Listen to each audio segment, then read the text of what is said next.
ओम शांति। आज की मुरली में बाबा ने बच्चों को कहा कि तुमने भक्ति में गाया, तुम मात पिता हम बालक तेरे, तेरी कृपा से सुख घनेरे। तो बाबा ने कहा जब हमने गाया था ये बात, उस समय हमें ये पता नहीं था कि सुख घनेरे किसे कहते हैं, ये सुख घनेरे हमको कैसे मिलेंगे, कब मिलेंगे, ये कुछ भी ज्ञान नहीं था। लेकिन अभी वर्तमान समय बाबा कहते हैं आपको ज्ञान है कि इस समय दुख घनेरे हैं और अब बाबा आया है हमको सुख घनेरे में ले जाने के लिए। लेकिन बाबा कहते कि ये इतनी सहज बात है, फिर भी बच्चों को घड़ी घड़ी ये बात भूल जाती है ना, माया बुला देती है ना कि हम सुख घनेरे में जा रहे हैं। तो बाबा ने कहा फिर अवस्था कैसी हो जाती है, मुरझाए सा जाती है, छुई मुई हो जाती है। तो उसका मूल कारण बाबा ने कहा कि आप ये भूल जाते हो कि बाबा आया है हमें सुख घनेरे में ले जाने के लिए। फिर बाबा ने कहा कि देखो जहाँ पवित्रता है वहाँ सुख शांति है, और बाबा आया ही है हमें पवित्र बनाने। तो यहाँ मुख्य है, बाबा ने कहा पवित्रता, और इसीलिए पवित्रता में विघ्न डलते हैं। बाबा ने कहा पवित्रता से ही चलन सुधरती है। अगर हम अपने अंदर ये लक्ष्य ले ले कि मुझे पवित्र बनना है, तो बाबा कहते हैं आपकी चलन ऑटोमेटिकली सुधर जाएगी, है ना। और बाबा ने कहा कि देखो देवताओं की भी क्यों पूजा होती है, क्योंकि वो पवित्र हैं। इसलिए अपवित्र मनुष्य जाकर उनका गायन करते हैं। वो तो हम जानते हैं उनका गायन करते हैं और अपने बारे में क्या कहते हैं। तो इसलिए बाबा ने आज पवित्रता के ऊपर भी विशेष जोर दिया कि ये हमारा मेन सब्जेक्ट है। फिर बाबा ने कहा देखो बाबा कैसा है, परफेक्ट है, ऊंच से ऊंच है, परफेक्ट है। तो जो स्वयं परफेक्ट होता है वो जो भी चीज बनाएगा, परफेक्शन उसकी कला है, तो वो जो भी चीज बनाएगा परफेक्ट बनाएगा। इसलिए बाबा ने कहा सतयुग में क्या है, हर चीज परफेक्ट है, क्योंकि स्वर्ग की स्थापना कौन कर रहा है, स्वयं निराकार शिव परमात्मा जो स्वयं परफेक्ट है। अब हमें भी क्या बनना है, परफेक्ट बनना है। तो बाबा ने एक अव्यक्त मुरली में परफेक्ट की डेफिनेशन बताई थी। 3 शब्द बाबा ने बोले थे, परफेक्ट, अफेक्ट, डिफेक्ट। तो उसमें बाबा ने क्लियर करा था कि जिसके अंदर डिफेक्ट है उसके ऊपर अफेक्ट होगा, और जो परफेक्ट है वो अफेक्ट प्रूफ है। इसलिए स्वर्ग में माया का अफेक्ट नहीं है, क्योंकि स्वर्ग परफेक्ट है और देवताएं भी परफेक्ट हैं ना। तो इसीलिए हमें क्या बनना है, परफेक्ट बनना है। फिर बाबा ने कहा देखो देवताओं के हाथ में जो हथियार दिखाते हैं, चाहे वो शंख गदा सुदर्शन चक्र दिखाते हैं, तो बाबा ने कहा ये देवताओं के तो नहीं है, ये एक्चुअल में किसके हैं, ब्राह्मणों के हैं। हमारे पास सुदर्शन चक्र है, हम शंख ध्वनि करते हैं बाबा का ज्ञान। तो बाबा ने कहा एक्चुअल में ये तुम्हारे हैं। इसलिए फिर बाबा ने कहा भक्ति में रुद्रमाला का भी सिमरण करते हैं, और जब फूल आता है तो उसको माथे से लगाते हैं, मेरू दाना भी है। तो बाबा ने कहा ये जो रुद्रमाला है ये किसकी है, देवताओं की है या ब्राह्मणों की है।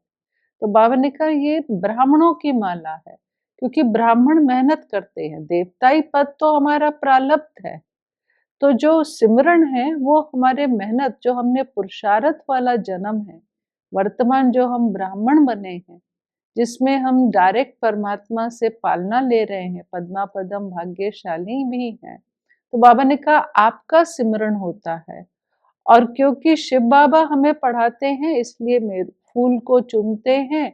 इसलिए बाबा कहते हैं बलिहारी किसकी, पढ़ाने वाले बाप की बलिहारी। फिर बाबा ने कहा देखो वर्तमान समय 5 तत्व तमो प्रधान है, तो शरीर भी पतित है। तो सतयुग में 5 तत्व भी सतो प्रधान होंगे, तो देवताओं के शरीर भी कैसे होंगे, पावन होंगे ना।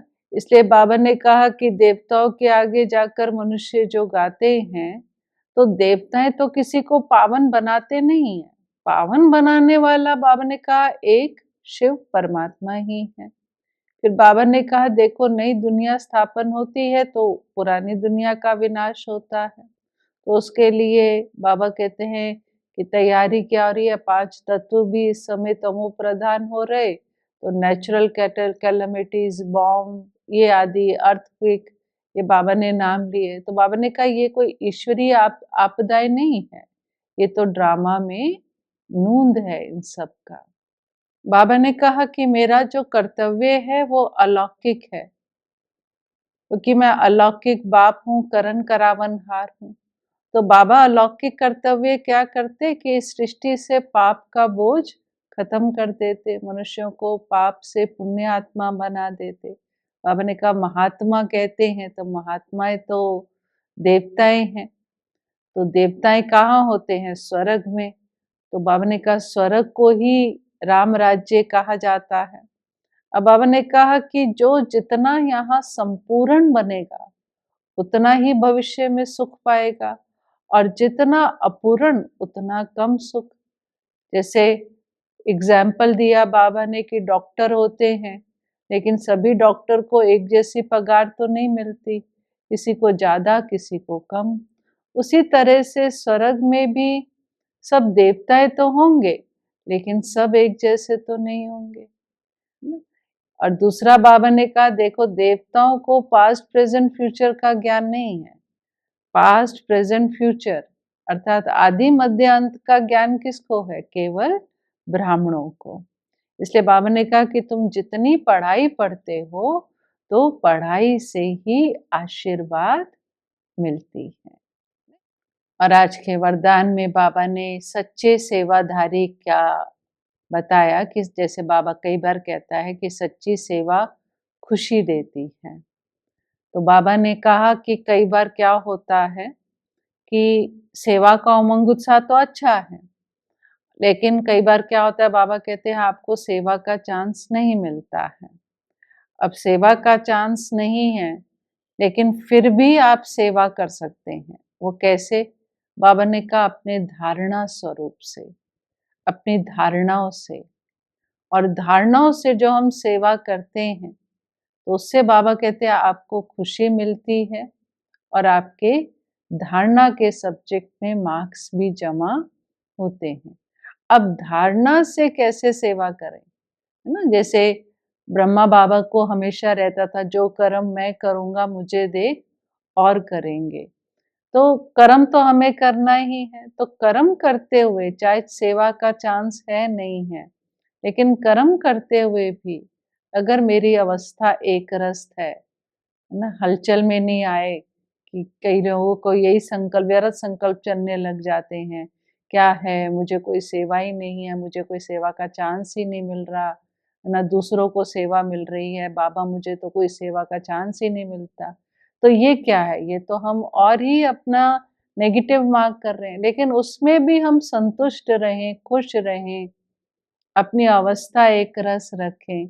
और वैसे भी बाबा कहते हैं दूसरों को चांस देने वाला चांसलर होता है, तो उस खुशी में रहे तो हमारी धारणाएं भी बाबा ने कहा आपकी सेवा करती है, और आप खुश भी रहेंगे और आपको मार्क्स भी मिलेंगे। और आज के स्लोगन में बाबा ने कहा कि रूहानी मौज में कैसे रह सकते हैं। तो रूहानी मौज में रहने के लिए बाबा ने कहा दाता विधाता वरदाता को राजी करो। अब दाता विधाता वरदाता को राजी करने की विधि क्या है? बड़ी सहज विधि है, सच्चा दिल। अर्थात कि अगर हमें संगम युग, मौजों का युग है, बाबा कई बार कहता है, इसमें जितना हम रूहानी मौज में रह सकते हैं हम रह सकते हैं, लेकिन उसके लिए विधि है सच्ची दिल। इसलिए कहते हैं ना सच्चे दिल पर साहा राजी।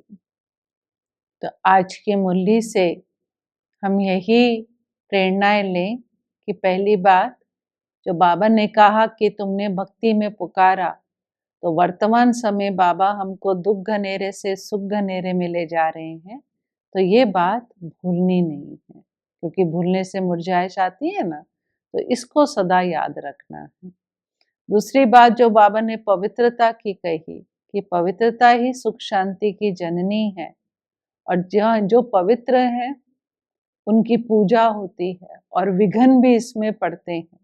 तो पवित्रता में कितने भी विघ्न पड़े, लेकिन मुझे विजयी बनना है। मेरा मेन सब्जेक्ट पवित्रता है, तो इस पर भी मुझे डबल अंडरलाइन करना है। और पवित्रता व्यर्थ संकल्प भी अपवित्रता बाबा कहता है। तो इस पर भी विशेष अटेंशन दें, प्रेरणा लें कि मुझे ये करना है। और बाबा ने जो आज ब्राह्मणों की बात कही कि ब्राह्मण हम कितने ऊंच हैं। एक बाबा ने कहा आपकी माला सिमरन होती है ना। दूसरा बाबा ने कहा कि ब्राह्मण बनने से जो हम पढ़ाई पढ़ते हैं, तो इस पढ़ाई से ही हमें ऊंच पद की प्राप्ति होती है। और इस ब्राह्मण जन्म में ही हम डायरेक्ट भगवान से पढ़ाई पढ़ते हैं। तो ब्राह्मण स्वरूप को स्मृति में लाएं और जितना हो सके उसके नशे और खुशी में रहें। तो बाबा ने कहा पढ़ाई से आशीर्वाद मिलती है। ब्राह्मणों को ही पास्ट प्रेजेंट फ्यूचर का ज्ञान है ना। तो ब्राह्मण स्वरूप जो हमारा है, इसलिए बाबा कहते हैं ब्राह्मण देवताओं से भी उत्तम है। तो ये मेरा जो ब्राह्मण जन्म है बहुत ऊंचा है, तो इस नशे और खुशी में रहना है। और जो बाबा ने आज वरदान में कहा कि सेवा का चांस मिले या ना मिले, लेकिन अपनी धारणाओं से भी सेवा करो और खुश रहो और मार्क्स जमा करो। तो इसीलिए हमें इस बात को भी अपने अंदर अटेंशन देना है। आज के वरदान से ये प्रेरणा लेनी है कि हमें सेवा का चांस मिले या ना मिले, मुझे अपनी धारणाओं से भी सेवा के मार्क्स जमा करने हैं।